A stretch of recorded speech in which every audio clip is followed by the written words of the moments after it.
Hey everybody, it's Josie. Welcome back to Cedar Creek Homestead. Well, I thought I'd bring you out today and show you the condition of our ponds.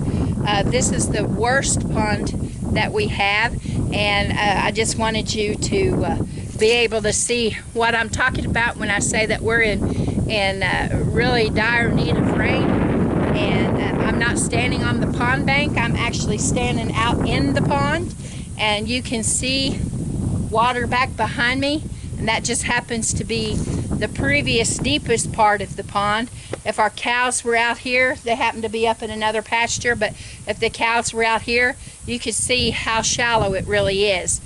Sadie, it kind of comes up to her belly when she's out there, so I don't know, her legs are probably, I'm a bad judge of measurements, but she's probably got 9 or 10 inch long legs, I don't know. But anyway, it's not very deep when the cows are out here, and this will give them a drink, but it won't sustain the cows, not my entire herd. I've got another pond back over that way that's not as in bad of shape, but it is low. The creek is dry. So when I tell you that we're praying for rain, I'm serious. We're in need of it.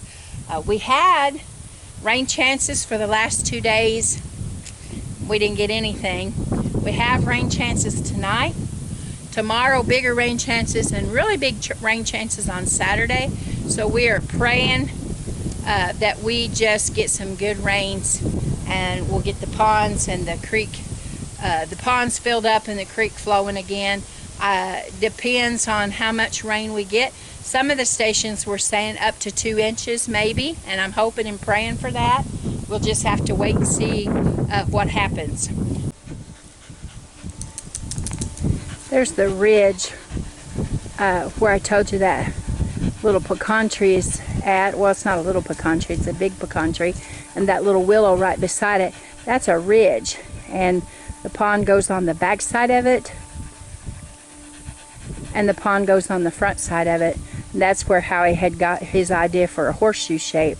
But I really think that if we go over here where this big giant pecan tree is right there, you know, we might take out a little bit more of that and go a little bit deeper so that this is a good sized pond, and will meet our needs in the future. So Fox is taking it easy out on the beach there, and Sage went going for a swim, and let's talk about this pond.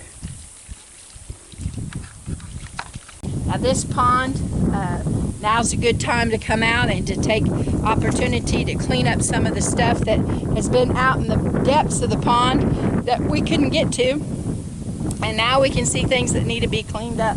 I've got a bucket over there on the far side, and I see a tire. I see some of Blade's duck decoys that he had in there. Him and his dad thought it'd be funny to float some of the old duck decoys in there, and when people drive by they thought that we had ducks. The problem was, if the water wasn't moving, they always wondered why our ducks were staying in the same spot. So anyway, now I can see those things. It's time to get some things cleaned up.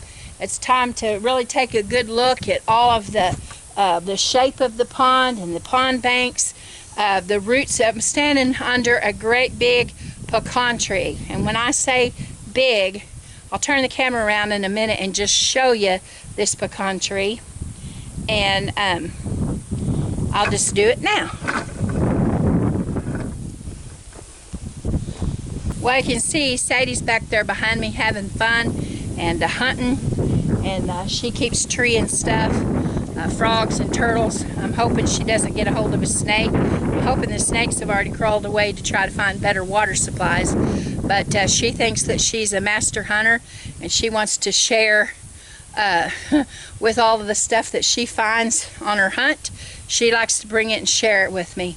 So I always have to watch when she's behind me, making sure that she's not bringing me something that I don't want any part of. Now, part of our goal for this particular pond is in the future making it a pond that we can use for fishing and for just downtime and fellowship.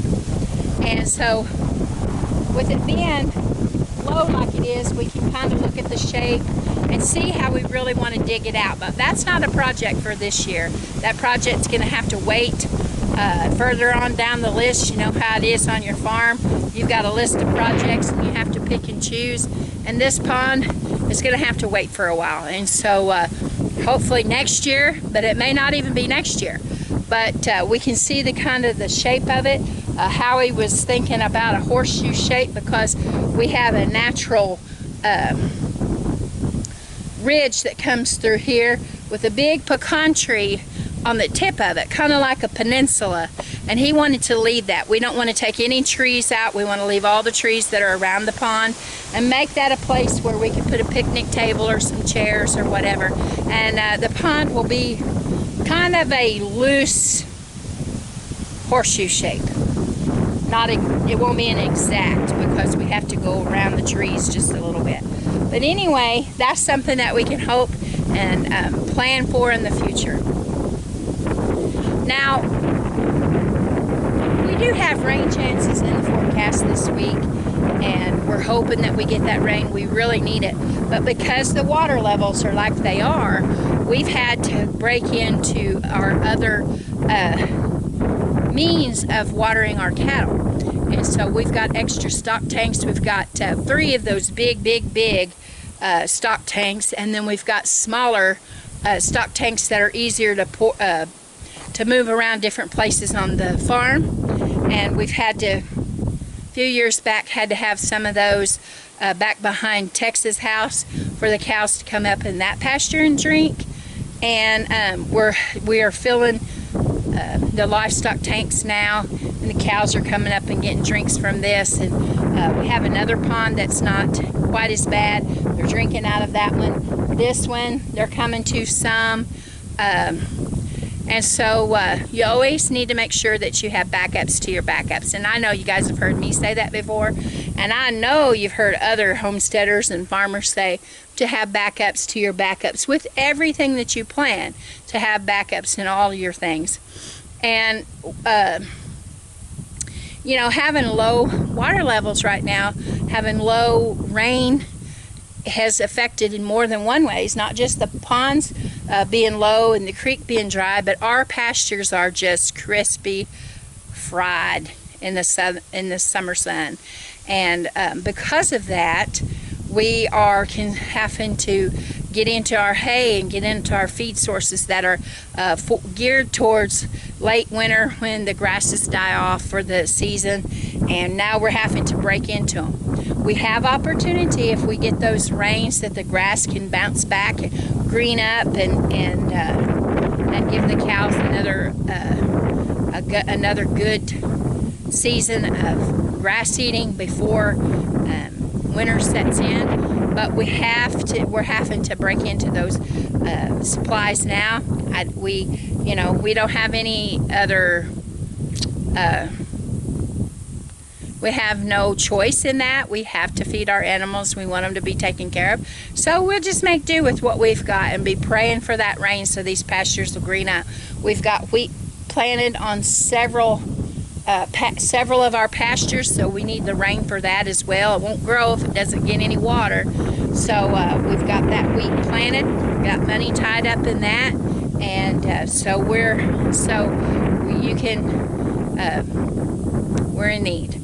So we're gonna be okay here. I know that there's a lot of you that are in worse shape than we are, that have had lots less rain than us, but it's beginning to affect us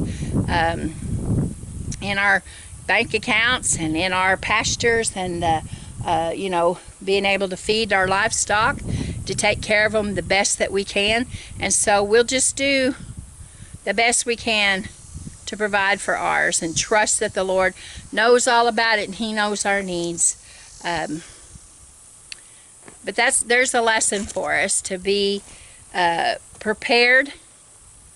Yes, we have water supplies, but yes, we got to have backup water supplies. And I know we talked about water a few weeks ago, but the conditions have worsened, and so have backups to your backups. And with everything that you do, you grow a garden, you put your produce up, but you know, you can experience crop failure.